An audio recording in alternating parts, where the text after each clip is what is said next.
Where is Sarah Ferguson now, do you know? Because I've read reports that she's in the United Arab Emirates and broke.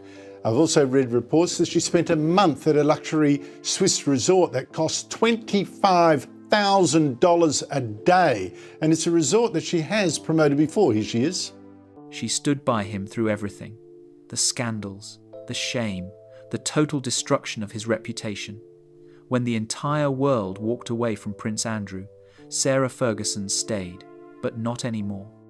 In a shocking twist nobody predicted, Fergie has made a decision so devastating, so brutally final, that Andrew reportedly broke down in tears the moment he found out. After everything they survived together, she is done, and the reason why, it will leave you speechless. This is the moment that changes everything for the royal family, and there is absolutely no going back. You often get these trips for free. How could I think Sarah Ferguson do that? Well, I mean, people are mad. People were upgrading her, giving her freebies, until pretty recently. And in some ways, you think that the spa has got an enormous amount of publicity because of her visit there. So, there's probably some method in their madness. But yes, she's in the Middle East. That's the one place where she still carries some sort of respect. And she's busy trying to get money off various rulers there. Prince Andrew, the Duke of York, has spent the better part of his life occupying a prominent place within the British royal family. Born in 1960 as the second son of the late Queen Elizabeth II, he was, for much of his early life, considered one of the more popular members of the family. He served as a naval officer and helicopter pilot during the Falklands War in 1982, a period that earned him genuine public respect. Over the decades that followed, however, his reputation became increasingly complicated, shaped by a series of controversies that accumulated slowly at first, and then, in recent years, all at once. The title of Duke of York is one of the oldest and most significant in the British peerage. It has historically been granted to the second son of the monarch, and Andrew had held it since 1986, the year he married Sarah Ferguson. To relinquish it, or to have it formally stripped away, is not simply a matter of paperwork. It represents a profound and public break from everything that title stands for. The decision signals, in very clear terms, that the relationship between Andrew and the working institution of the monarchy had reached a point of no return. In a statement addressing the situation, Andrew said that the continued accusations made against him were causing a distraction from the work of His Majesty and the royal family. He was firm in saying that he vigorously denied all allegations that had followed him in recent years. Those allegations centre largely on his association with the late Jeffrey Epstein, the American financier convicted of sex offences, and the civil lawsuit brought against Andrew in the United States by Virginia Giuffre, who accused him of sexual abuse. Andrew denied those accusations entirely. The lawsuit was eventually settled out of court in 2022 for an undisclosed sum, with no admission of liability on Andrew's part. But the damage to his reputation had already been done, and public trust in him had collapsed well before any legal proceedings concluded. The decision to step back from his title did not happen in isolation. It came alongside Andrew's resignation from the Order of the Garter, an institution with a history stretching back to 1348, when it was founded by King Edward III. The Order of the Garter is the oldest and most senior order of chivalry in Britain, and membership is considered one of the highest honours the Crown can bestow. It is limited to the Sovereign, the Prince of Wales, and no more than 24 other members known as Companion Knights. To be part of that order is to sit at the very top of a centuries-old tradition of royal honour and service. For Andrew to remove himself from it, or to be removed, carries enormous symbolic weight. It is a statement that goes far beyond the individual. It speaks to the standards the institution holds itself to, and the lengths to which the palace is willing to go in order to protect the monarchy's standing in the eyes of the public. The news travelled quickly. Within hours of the announcement, newsrooms across Britain and around the world were leading with the story. Social media is filled with reaction, opinion, and speculation. Royal commentators appeared on television and radio to offer their analysis, and ordinary people who might not usually follow the details of royal life found themselves drawn into the conversation. The story had broken through in a way that few royal announcements do, and it was clear that its implications would be discussed and debated for some time to come. Inside the palace, the response was no less intense, though far less visible. Aides and advisors had to move quickly, coordinating statements, preparing for media questions, and managing the internal dynamics of a family that was, by any measure, under significant strain. Every word of Andrew's statement was gone over carefully, both by those who drafted it and by those who received it. Royal correspondents noted that the language was precise and deliberate, designed to close off certain lines of questioning while acknowledging, at least implicitly, that the situation had become untenable. What strikes many observers is how the decision, however carefully managed, could not be contained to a single person. The moment it became public, it stopped being just about Andrew and started being about everyone connected to him. That includes his two daughters, Princess Beatrice and Princess Eugenie, who have both worked hard to build their own public profiles separate from the controversies surrounding their father. It includes the wider royal family, which has in recent years faced a number of high-profile challenges to its unity and public image. And it includes, perhaps most immediately, Sarah Ferguson. Ferguson and Andrew divorced in 1996, but their relationship never fully ended. They continued to live together, or in close proximity, for many years afterwards, and by most accounts remained deeply fond of each other. Ferguson had spoken publicly on multiple occasions about the bond they maintained, describing Andrew as one of her closest friends and most consistent sources of support. For her, the news of his stripping of titles was not an abstract royal matter. It was something that hit her directly, personally, and immediately. According to reports at the time, Ferguson was deeply shaken when she heard what had happened. Sources close to her described her as overwhelmed, struggling to process not just the news itself, but what it meant for her own life going forward. The connection she had maintained to the royal world through her association with Andrew had always been a source of stability for her, even after the marriage ended.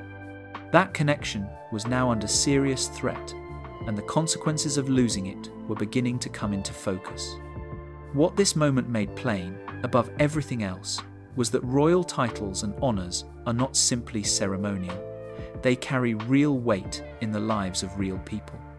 For Andrew, losing the Duke of York title and stepping away from the Order of the Garter marked the formal end of a public role he had held for decades. For Sarah Ferguson, it marked the beginning of a period of profound uncertainty. And for the monarchy itself, it was a moment that raised uncomfortable questions about accountability, reputation, and the price of maintaining the institution's credibility in the modern world. When a decision of this magnitude lands, the effects rarely stay contained to the person at the centre of it. They spread outward, touching everyone whose life has been shaped by the same circumstances, the same institutions, the same shared history. For Sarah Ferguson, the formal stripping of Prince Andrew's royal privileges was not something she could observe from a safe distance. It arrived at her door with immediate and very personal consequences, and the life she had carefully built around her connection to the royal family suddenly looked far less certain than it had before. To understand why this moment hit Ferguson so hard, it helps to understand the arrangement she had maintained since her divorce from Andrew in 1996. The two separated and eventually divorced, but they never truly went their separate ways. For years they continued to share a roof, raising their daughters together under one household, and even after that arrangement changed, they remained closely intertwined in their daily lives. Ferguson continued to live at Royal Lodge, a grace and favour residence set within the Windsor Great Park in Berkshire. Andrew had been granted the use of the property by the late Queen Elizabeth II, and Ferguson had made it her home since around 2008. It was, by all accounts, a substantial and beautiful property, a place with real history and a particular kind of quiet grandeur that comes with sitting inside one of the most famous royal estates in the world. For Ferguson, Royal Lodge was never just a house. It had become the foundation of her daily life, a place of genuine comfort and familiarity in a life that had often been turbulent and unpredictable. The grounds offered privacy that was difficult to find anywhere else. The walls held memories stretching back years, covering milestones both public and private. It was where she could step back from the pressures of the outside world, from the media attention that had followed her for decades, and from the financial and professional difficulties that had punctuated her adult life. Living there gave her a sense of continuity, a thread of stability running through years of change and uncertainty. With Andrew now stripped of his royal privileges, however, the future of that arrangement came into immediate question. The Crown Estate, which manages royal properties on behalf of the nation, began a review of the situation at Royal Lodge. The possibility of Ferguson being required to leave the property, a prospect that would have seemed almost unthinkable just weeks earlier, suddenly became a very real one. Reports indicated that she was acutely aware of the precariousness of her position, and that the news had shaken her in a way that went well beyond the practical challenge of finding somewhere else to live. The emotional dimension of this cannot be overstated. Ferguson had navigated enormous difficulties throughout her life, and she had done so, at least in part, because she always had Royal Lodge to return to. It was a constant in a life full of variables. It was the place where she could be herself, away from the expectations and judgments of the public world. Losing it would not simply mean relocating.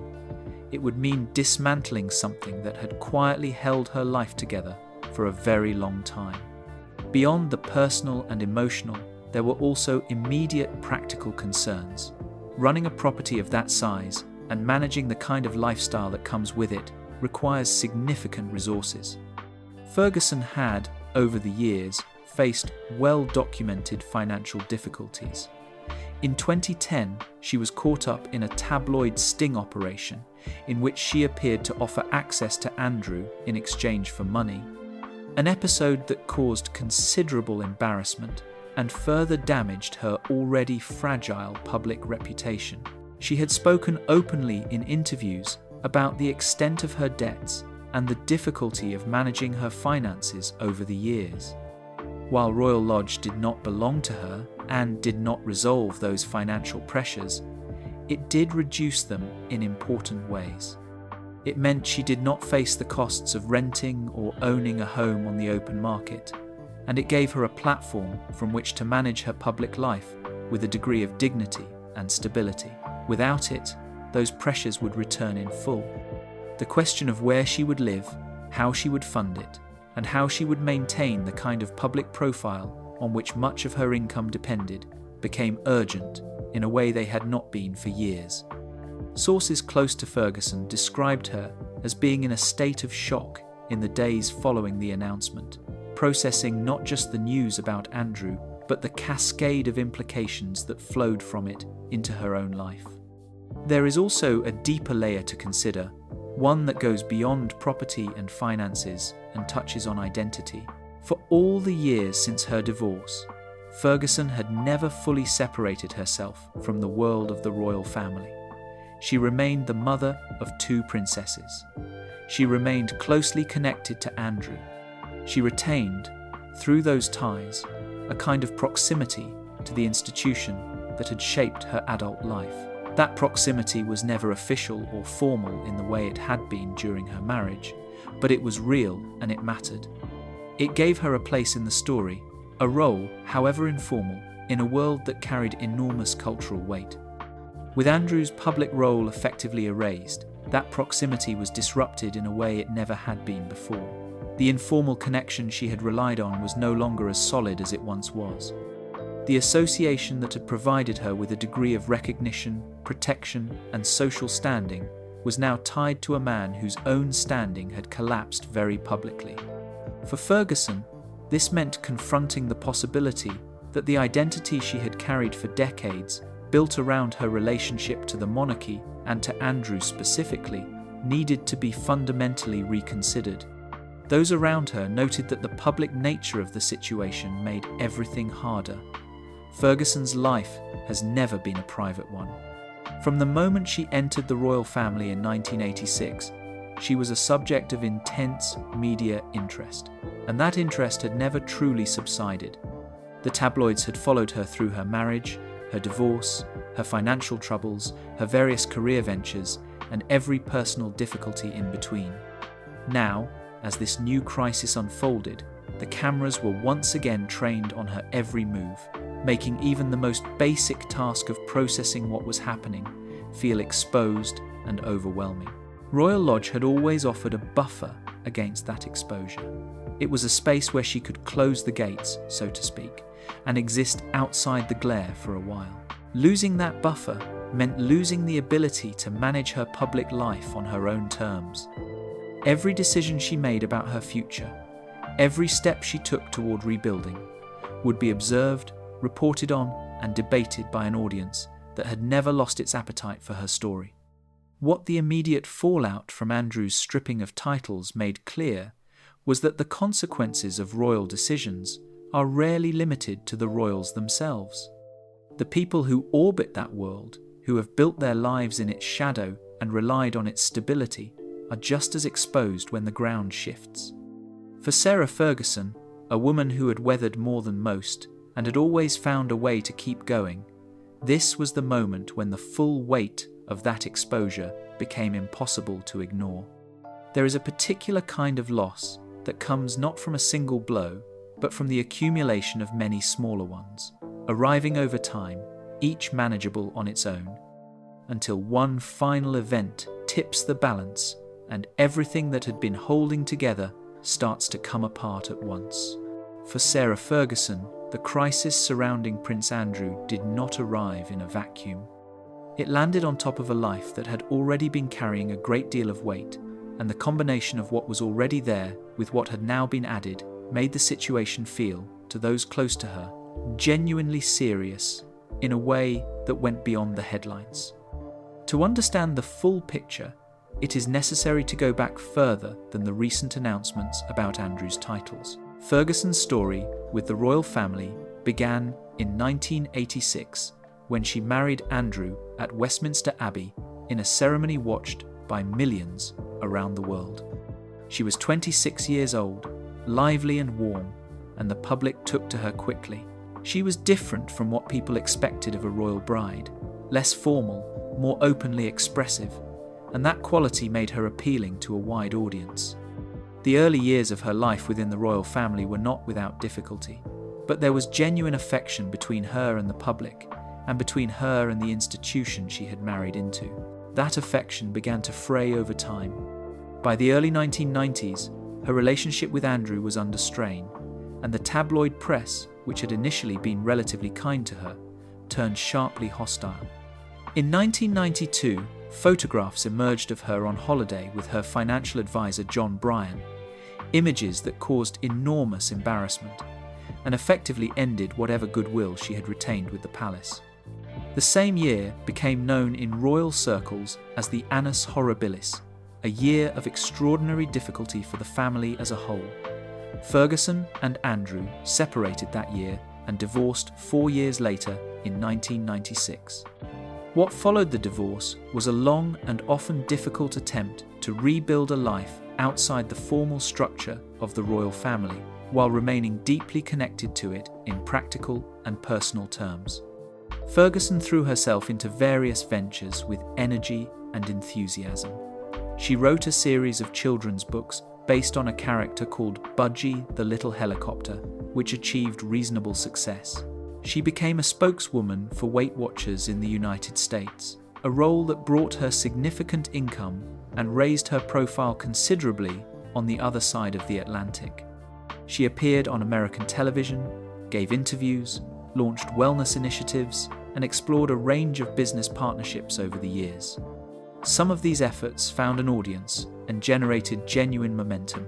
Others did not last long enough to make a meaningful difference to her financial situation, fading quietly after a period of initial enthusiasm. The financial difficulties were a recurring theme throughout this period. Ferguson has spoken candidly in various interviews about the debts she accumulated following the divorce and the persistent struggle to manage her money effectively.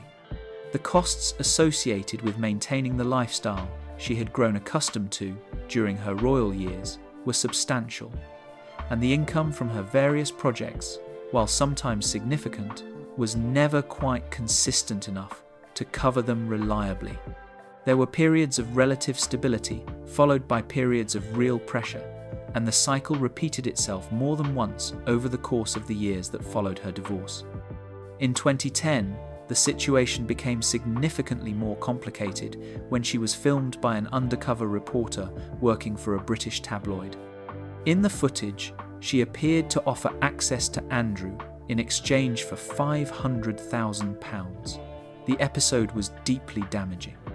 It attracted condemnation from the palace, caused widespread public embarrassment, and raised serious questions about her judgment at a time when she could least afford further controversy. She apologized publicly and acknowledged that she had made a serious mistake, but the reputational damage was considerable and took years to begin fading from public memory. Through all of it, one constant remained. The Royal Lodge was there. Whatever else was uncertain, whatever financial pressure was mounting or professional venture was failing to deliver the results she needed, she had that home. It gave her a degree of stability that her circumstances might not otherwise have allowed. It grounded her daily life in a familiar and comfortable environment. And it meant that even when things were going badly in other respects, she was not facing the most basic kind of insecurity. She was not worrying about where she would sleep or how she would cover the costs of a roof over her head. That, in itself, was no small thing for someone who had experienced the kind of financial turbulence she had lived through. That stability mattered more than it might appear from the outside. For someone who had spent years managing unpredictable income streams, navigating public criticism, and working to maintain a lifestyle that bore at least some resemblance to the one she had known during her royal years, the lodge was a foundation. It was not glamorous in the way the royal residences of her married life had been, but it was substantial and it was secure, and that security had a real and tangible effect on her ability to function, to plan, and to present herself to the world with the confidence that her public work required. Now, with that foundation under threat, the full weight of everything she had been managing came back into sharp focus. The financial pressures that had never entirely gone away were suddenly more pressing. The question of income, of how to sustain herself and her lifestyle without the cushion that royal proximity had provided, required urgent attention. The career opportunities that had served her in the past, the books, the speaking engagements, the media appearances, would need to be pursued again with renewed urgency, and this time without the informal backing that came from being connected to a working member of the royal family. That backing had always been subtle, rarely spoken about directly, but it had been real and its absence would be felt. There was also the matter of public perception. Ferguson's reputation had always been a complicated one, shaped by genuine warmth and humour on one side, and by a long series of missteps and controversies on the other. Over the years, she had worked hard to rehabilitate her image, to remind the public of the qualities that had originally made her popular, and to build a reputation as someone resilient and self-aware enough to learn from her mistakes. That work was ongoing, and it depended in part on the stability that her connection to the royal world provided. A woman living quietly at Royal Lodge, raising her daughters, supporting her charities, and getting on with her life was a more sympathetic figure than one caught up in fresh scandal and uncertainty. Now, the circumstances had shifted in a way that made the sympathetic narrative considerably harder to maintain. Beyond the practical and the professional, there was something more fundamental at stake. Ferguson had spent more than 30 years building an identity that was, at its core, tied to the monarchy. She was the Duchess of York, even after the title ceased to be officially hers in any working sense. She was the mother of 2 princesses. She was the former wife of a prince. These were not just labels, they were the framework within which she understood herself, and within which the world understood her. Losing the connection to Andrew, or watching that connection become a source of damage rather than support, meant losing part of the structure that had held that identity together for the better part of her adult life. It would be too simple to say that Ferguson had no independent identity of her own. She had built one, piece by piece, over the years since her divorce. She had her writing, her public speaking, her charitable work, and her very particular way of engaging with people that audiences consistently responded to. But all of that existed alongside her royal connections, not instead of them.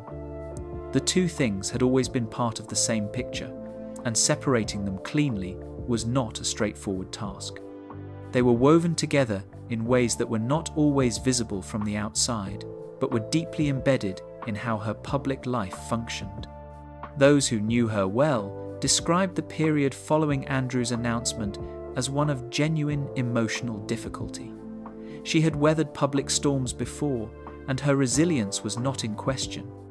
But resilience is not the same as immunity, and the convergence of so many pressures at once, the loss of the home, the disruption to her identity, the return of financial anxiety, and the very public nature of all of it, created a burden that was genuinely hard to carry. The woman who had always managed to find a smile for the cameras was, according to those around her, struggling in ways that the outside world could not fully see. What made it particularly hard was the sense of permanence that hung over everything. Previous difficulties had always come with at least the possibility of recovery, of returning to something like the life she had known once the immediate crisis had passed. This felt different in a way that was difficult to articulate, but impossible to ignore. The stripping of Andrew's titles was not a temporary setback or a scandal that would blow over with time and careful management. It was a structural change, one that altered the landscape of her life in ways that could not simply be reversed or waited out. The era that had defined her for 3 decades was ending, not gradually and on her own terms, but suddenly and in full public view, leaving her to confront a future that was wide open in ways that felt far more frightening than freeing. There is a question that follows people who have lived through very public falls from grace, and it is one that tends to outlast the initial drama of whatever brought them down. It is not about what happened or why. It is about what comes next.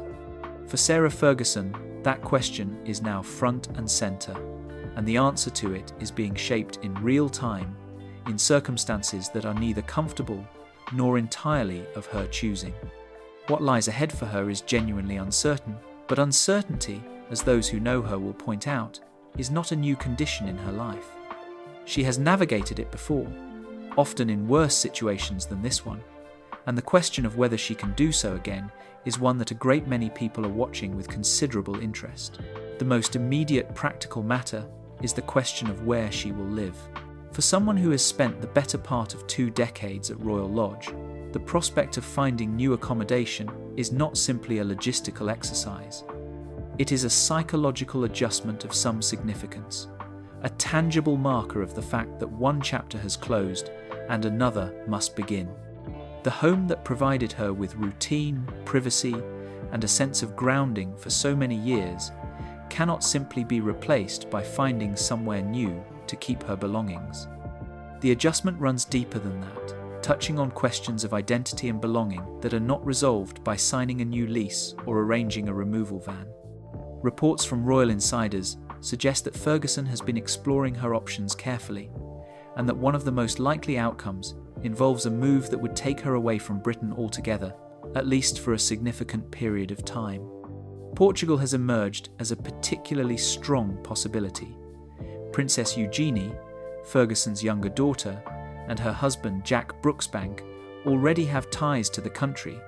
Spending time there and maintaining a presence that would give Ferguson both a connection and a degree of support in unfamiliar surroundings.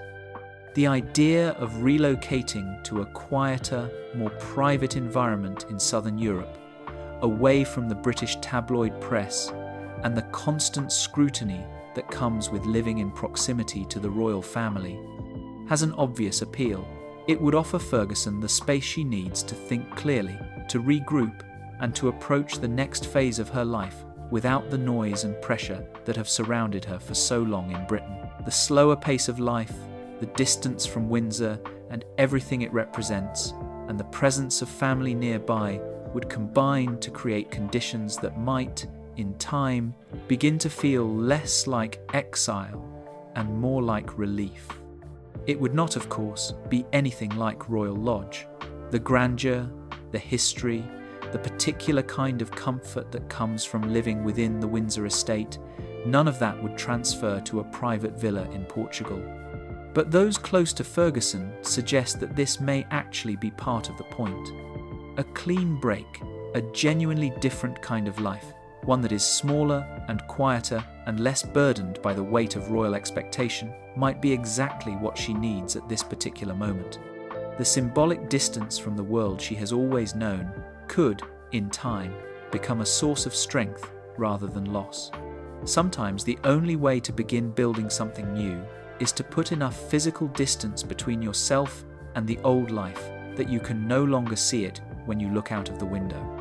Meanwhile, Prince Andrew is expected to remain at Sandringham, living a considerably more isolated existence than the one he has been accustomed to.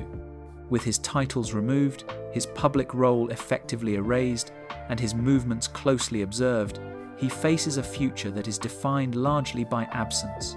The absence of the duties, the ceremonies, and the public engagements that once gave his days structure and purpose.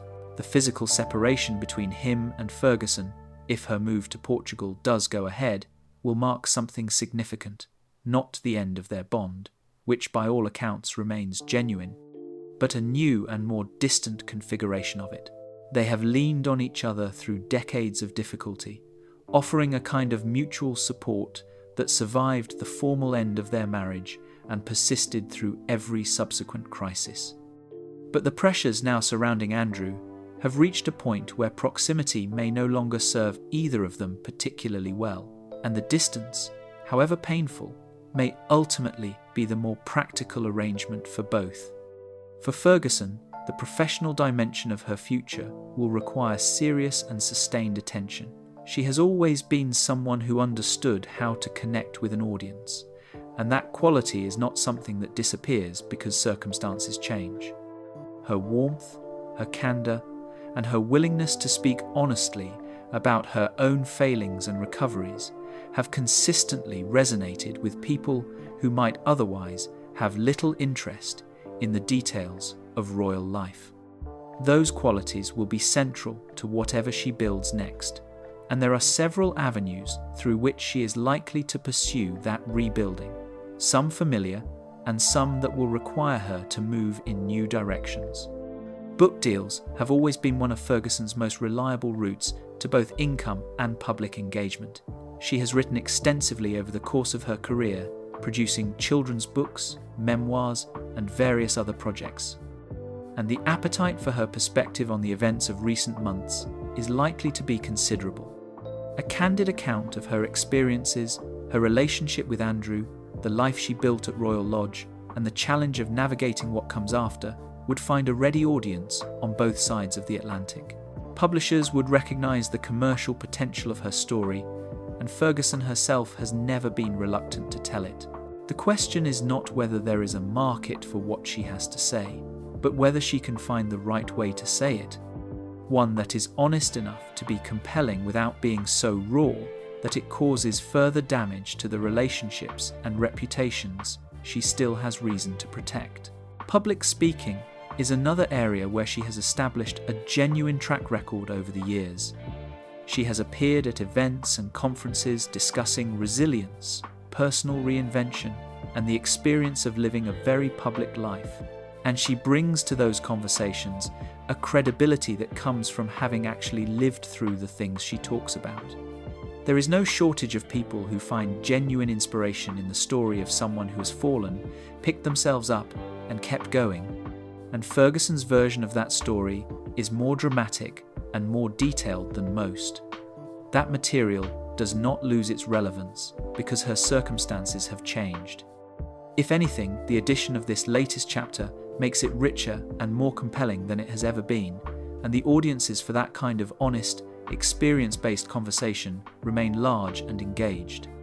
Television and media appearances will also play a role in whatever she builds next. Ferguson has an ease in front of a camera that not everyone possesses naturally, and interviewers have consistently found her to be an engaging and unpredictable subject. Someone who says more than expected and connects more directly than the format usually allows. In an era where authenticity is among the most valued qualities a public figure can possess, Ferguson's instinct to be genuinely open, even when openness is not entirely in her interest, is an asset that should not be underestimated.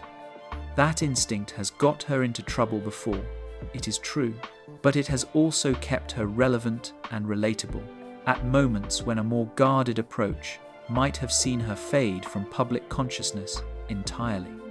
None of this, however, changes the fundamental scale of what she is being asked to do.